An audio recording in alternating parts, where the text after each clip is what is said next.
Hello, you are listening to Significant Brothers. I'm Brad. I'm Chase. And I'm Cray.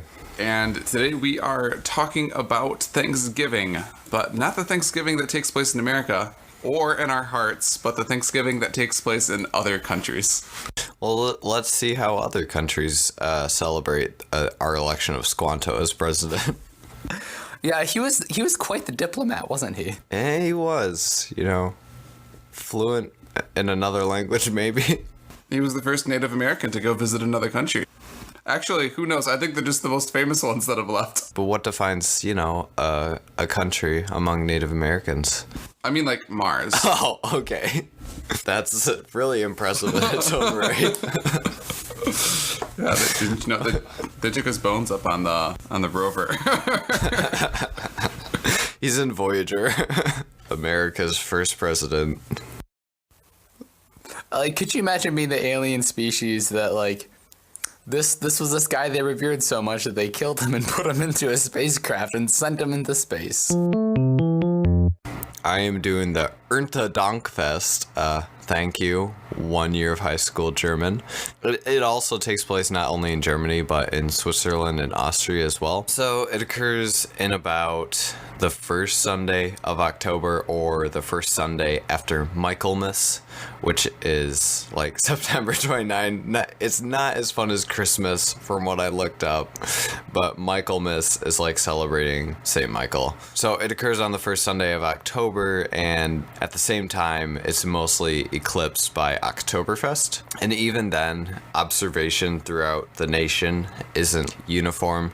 Some people might do it on the first Sunday, another family might just do it at a different time, or a different rural community will just celebrate at a different time. It's not like the US where it's like a holiday and everyone is going to celebrate at the same time. It's just not as big of a deal. Mostly rural places will celebrate this, but if it's in a city, it's hosted by a church. The typical format is like church service, parade, music, food, and then they present a harvest crown to the harvest queen. So most people really only ever see this on TV, despite it being their sort of harvest festival. You know who else got a harvest crown? No. Hitler. Did he? Oh. From 1933 to 1937, the Nazis sort of took on their own tradition of this holiday, which was really just a big gathering in some place of 500,000 people. Hitler would show up, and so would a bunch of other people, and he would talk about the values of agriculture and how they should be a self-reliant nation. So it's a big propaganda thing. There'd be military showings of strength and all that. I think Goebbels, I think he organized it all, the propaganda minister. And yeah, some farmer presented him with a harvest crown. So I guess you could call either Hitler the Führer or the Harvest Queen. For some reason, I never see Thanksgiving in my mind as a harvest festival at its core. I mean, that's what it is. Mm-hmm. I just think, I guess, religion and escaping from persecution and all of this is just such a strong tie into Thanksgiving that really, at its core, it's an overflow of bounty and sharing with those around you. It's all that and more. I guess it's kind of a unique holiday. But so Thanksgiving, everyone knows that Thanksgiving dates back to when the Pilgrims brought enough food from England on their ship, the Mayflower, to last them an entire year. So they celebrated that by eating all of the food in the course of 4 days. That's not true, but I thought it was... That'd be so funny. Tragic. Yeah, we made it, guys. Let's... Yeah, but because I was reading that they had brought enough food to last them an entire year, and then you'd think, but like most countries have their harvest festival, the United Kingdom has a thing called Harvest Festival that they celebrate. There's also actually, before I get into Harvest Festival, there's another thing called Horky, or Hokey, or Hockey, as some call it, and it was a festival mostly celebrated by farmers. Go figure, because of the one harvesting, and it was about sharing food with people, like inviting them over to your farm. But in about 1924, I think there was this thing that passed that made it so farmers had to pay a minimum wage that was designated by the county that the farm was in.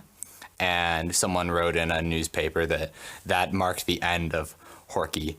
The Harvest Festival in the United Kingdom happens mostly around the harvest moon that falls near a Sunday at the end of September. People would harvest their foods, bring them to the church, and give them to the elderly and the poor. And it was never a national holiday. It was just a thing that was mostly a religious thing. They would bring their food to share with people, but also have as some sort of a sacrifice to, in the source I read, I don't know if this was completely correct. They said the god of fertility, they would lay them as a sacrifice outside, which is part of decorations of this harvest festival, lay them outside to show thankfulness that they have such a bountiful plenty of food. But then I started thinking, like, I don't think there was a god of fertility, them being either Anglican or probably Catholic at the time.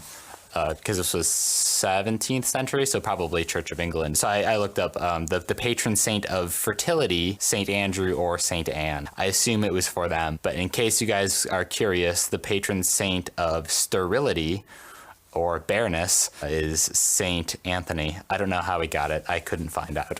But this was definitely not his holiday because they had bountiful plenty every year. Okay, nothing says you're thankful for your harvest like leaving all of your food out to rot in the elements.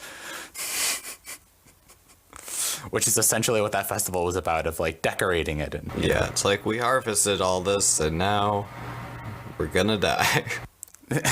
Essentially. It could be like those pilgrims and just eat it all at once. Yeah, Forget rationing. Traditions don't make sense. No. I think Brad may have touched on this, but Devon was a county in the United Kingdom that had Plymouth in it, which is where the Pilgrims left England to avoid persecution so that they could in turn persecute people 1,000 miles away across the sea.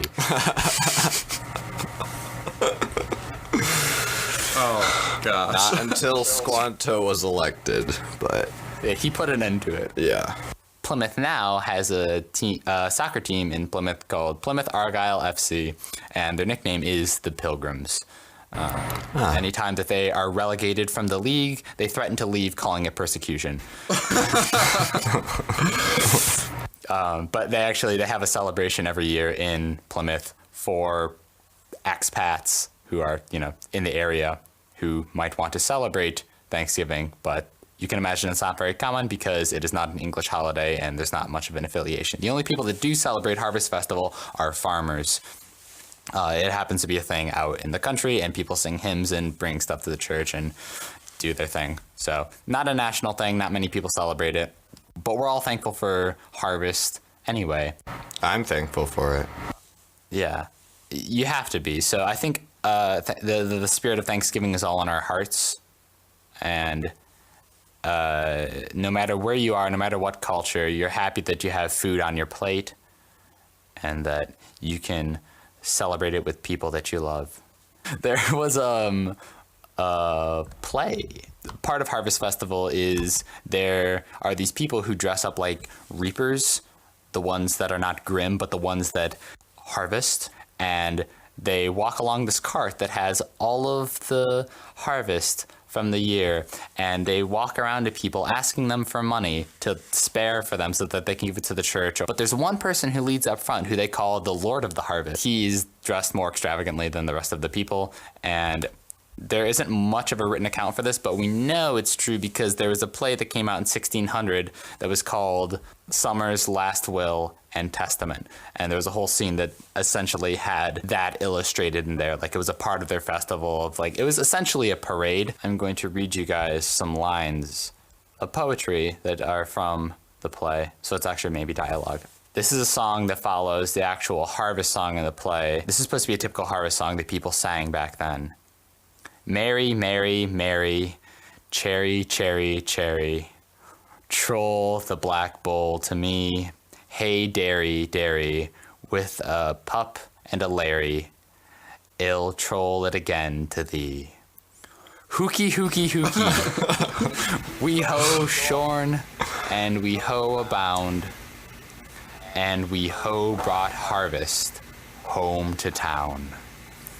None of those words made sense to me, but it is at this point that the person who is the Lord of the Harvest would ask everybody in the audience to chant with them, hooky, hooky, hooky, hooky, hooky. So And it is from that line that we get the term hockey or horky for the other festival that is defunct and nobody knows about. I think if you guys will with me now say hooky hooky hooky happy Halloween. Hooky hooky hooky happy Halloween. And that is the spirit of the Harvest Festival. May the Lord of the Harvest have mercy on your soul.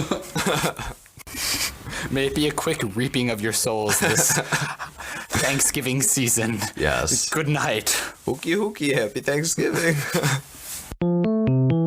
Jace said you said that yours was the origin of Thanksgiving, kind of like where we set off and where Thanksgiving was able to start. But that is not true, because the Netherlands is the origin of Thanksgiving. Ah, you got me. 25 miles from Amsterdam lies the city of Leiden. It's known for its canals and windmills, has a university there. It's what the Dutch village in Holland, Michigan is modeled after. Very beautiful city. I've had the privilege of being able to visit it and also learn more about Thanksgiving in another country. Leiden was a place where refugees could come. English Calvinists, because we had stated earlier that the Church of England at the time was really big, and it kind of was the place where people could go to experience religious freedom. So people started fleeing and settling over in Leiden at around 1609. In 1620, the ship called Speedwell left from Leiden to Plymouth, England, and then they moved over to the Mayflower, and then they sailed to America. Every year, on the same day as American Thanksgiving, people gather over in Leiden.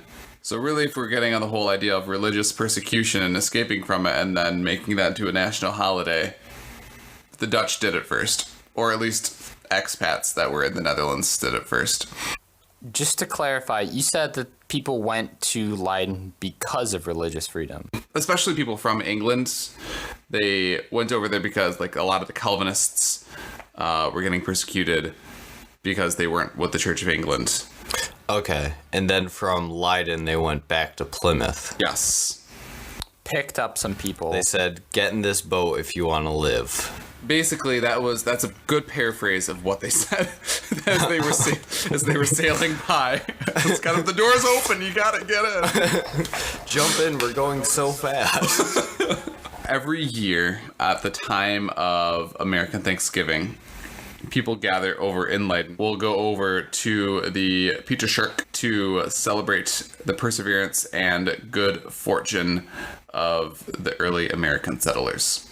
And quite recently, Leiden has put up an American Pilgrim Museum in the Buschentag, or Biscuit Alley, of the city center. So yeah, 1997. It is located in a 14th century building. One of the reasons that the Dutch do end up celebrating Thanksgiving with us is that it also kind of correlates with their release from being under Spanish rule. So it's another celebration or another reason to celebrate that they tack on to this time of the year as well. So thanks for listening. If you are looking for better ways to stay connected, you can subscribe to our mailing list, which is tinyletter.com/significantbrothers. I don't know how you're listening to us right now, but you can find us both on SoundCloud and iTunes. Please subscribe, rate, and review if you'd like. And you can find us on Twitter @significantbros. Amen. Hey Brad, could you pass the cranberry sauce? No problem, brother. Careful over those Brussels sprouts. And listeners, we hope that you pass this cranberry sauce on to someone that you want to share this podcast with.